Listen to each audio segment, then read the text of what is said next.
Prince, Shorthand House, Progressive Shorthand, Monthly, August 2021.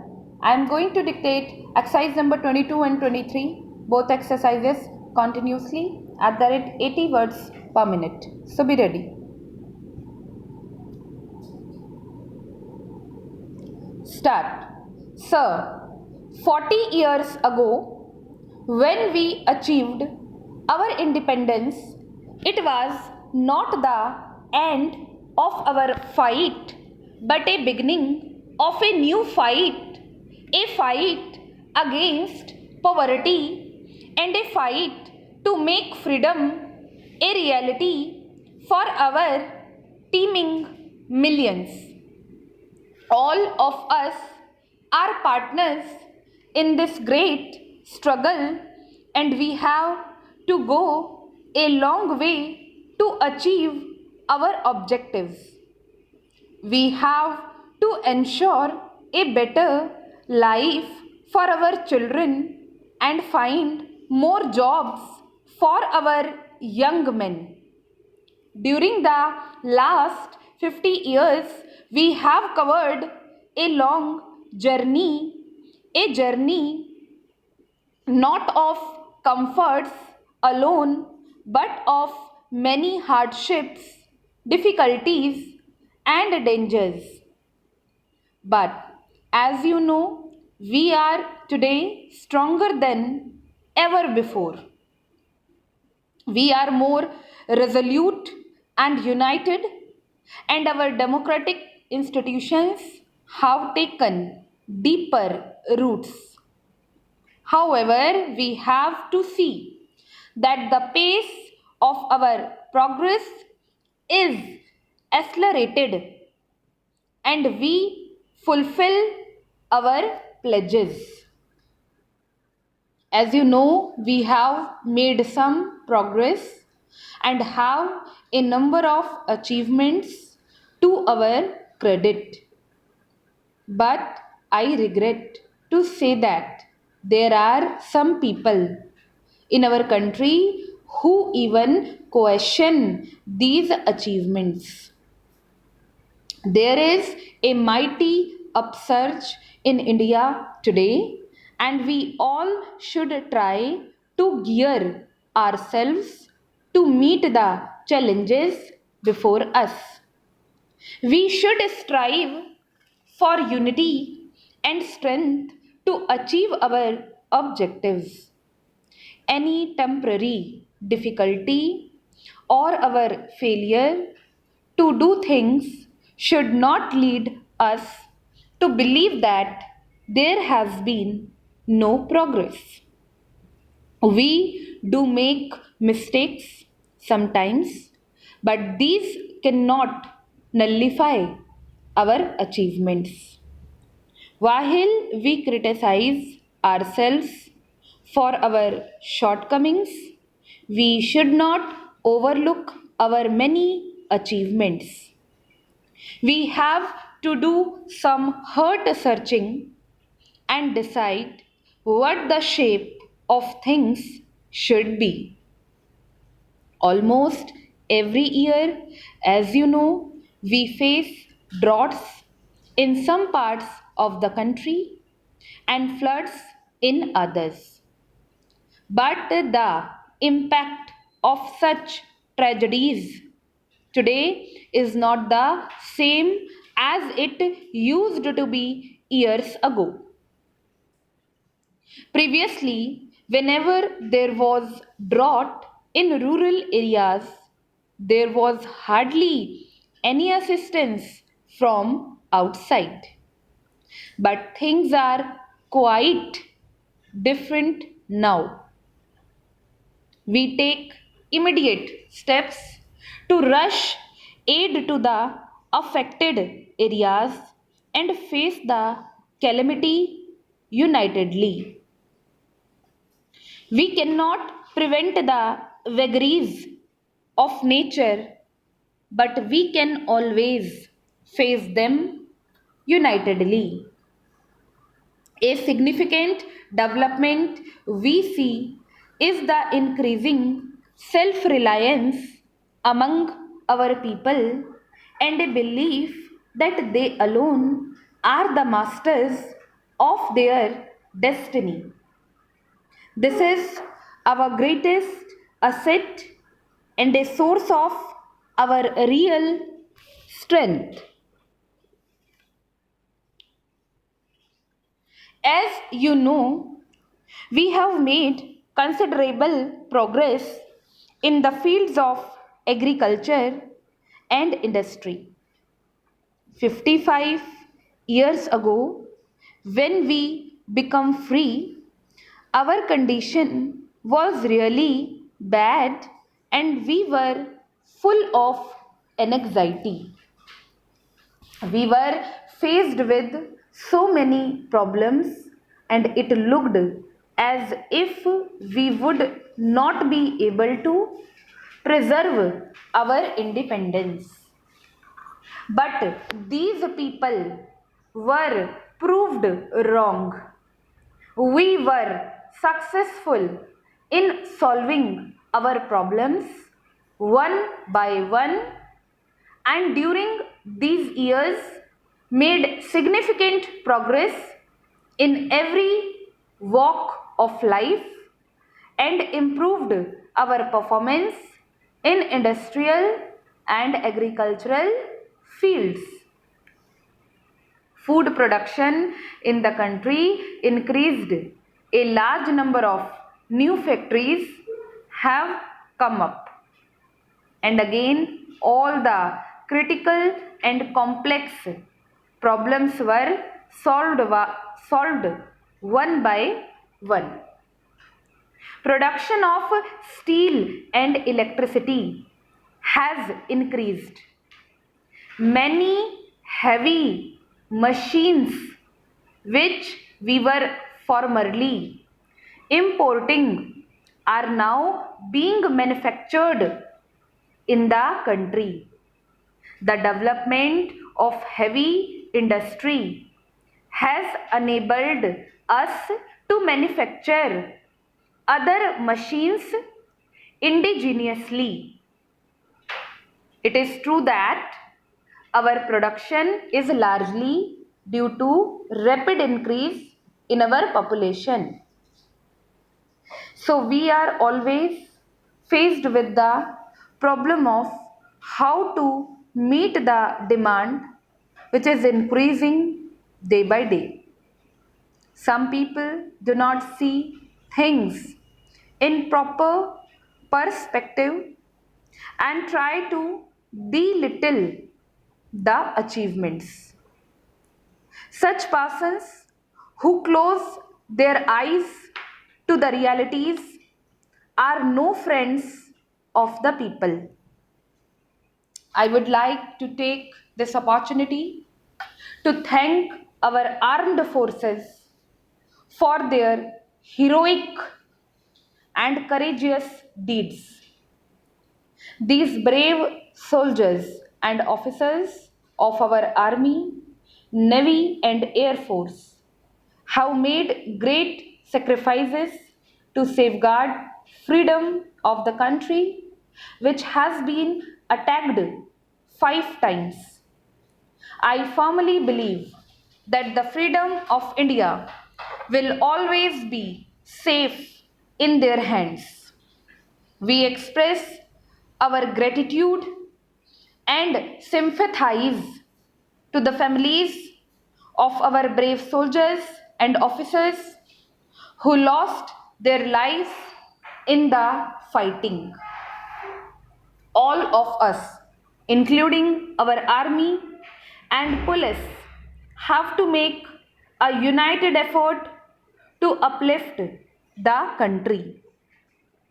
We fully realize that the real strength of a nation depends on its progress, on its ideology, on the unity of its people, on the readiness of its people to make sacrifices. We see lot of tension in the world today.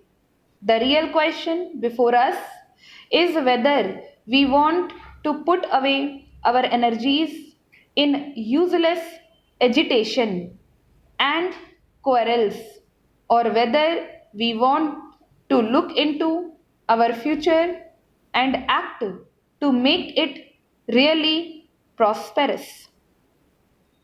Today, resentlessness is not peculiar to us alone.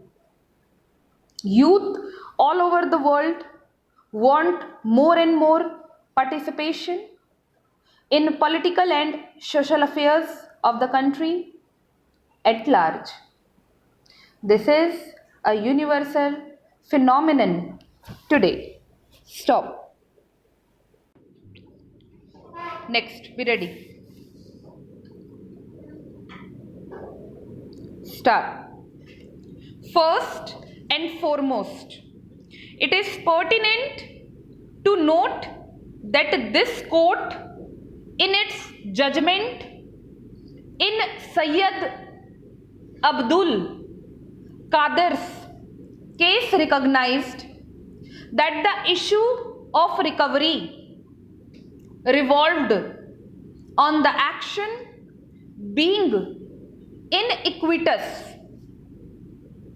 Dealing with the subject of the action being iniquitous, it was sought to be concluded that when the access unauthorized payment is detected within a short period of time, it would be open for the employer to recover the same. Conversely, if the payment had been made for a long duration of time, it would be iniquitous to make any recovery. Interference, because an action is iniquitous, must really be perceived as interference because the action is arbitrary. All arbitrary actions are truly actions in violation of Article 14 of the Constitution of India.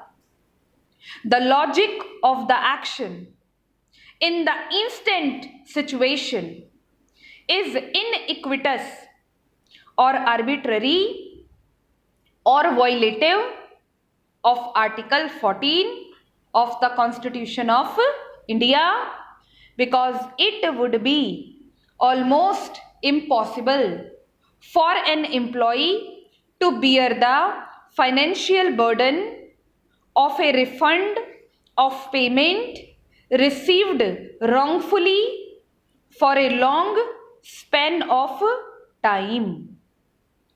It is apparent that a government employee is primarily dependent on his wages, and if a deduction is to be made from his or her wages, it should not be a deduction which would make it difficult for the employee to provide for the needs of his family.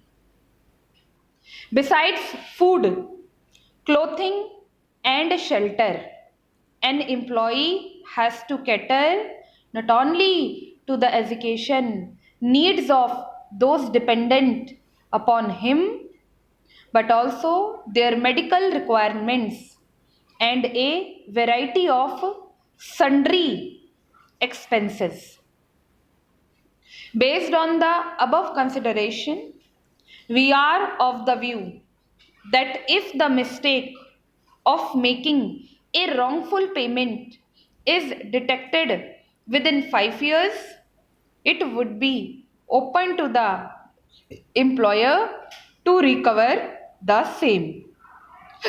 However, if the payment is made for a period in excess of 5 years, even though it would be open to the employer to correct the mistake, it would be extremely iniquitous and arbitrary to seek a refund of the payments mistakenly made to the employee.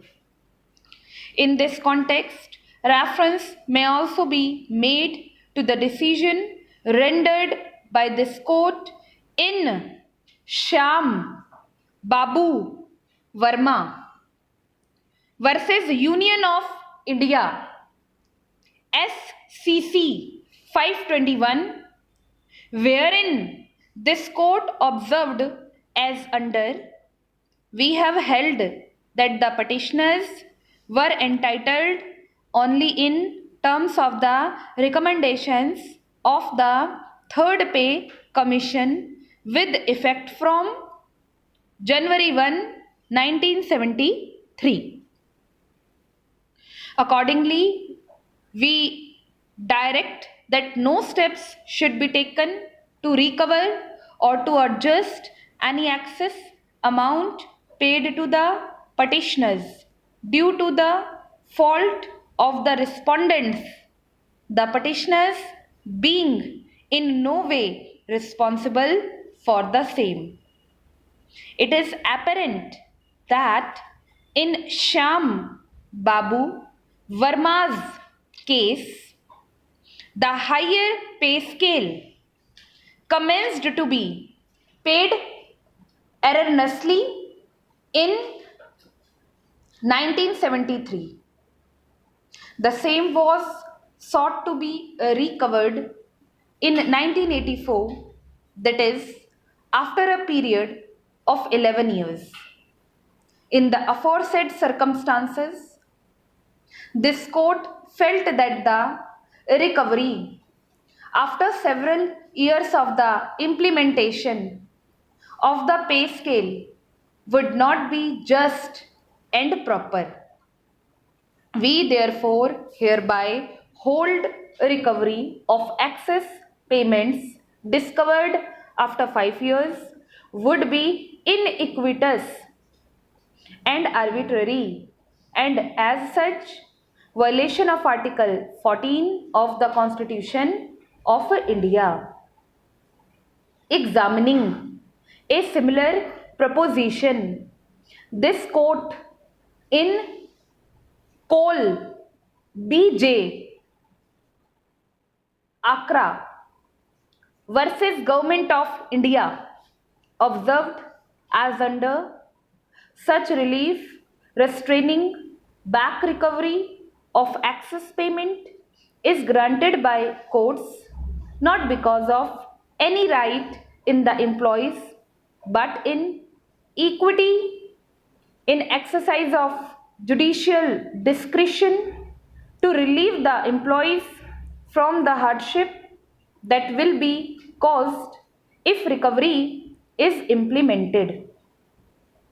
A government servant, particularly one in the lower rungs of service, would spend whatever emoluments he receives for the upkeep of his family. If he receives an excess payment for a long period, he would spend it genuinely, believing that he is entitled to it. As any subsequent action to recover the excess payment will cause undue hardship to him, relief is granted in that behalf. But where the employee had knowledge that the payment received was in excess of what was due or wrongly paid, or where the error is detected or corrected within a short time of wrong payment, courts will not grant relief against recovery. The matter being in the realm of judicial discretion, courts may, on the facts and circumstances of any particular case refused to grant such relief against recovery. A perusal of the aforesaid observations made by this court in Cole B.J.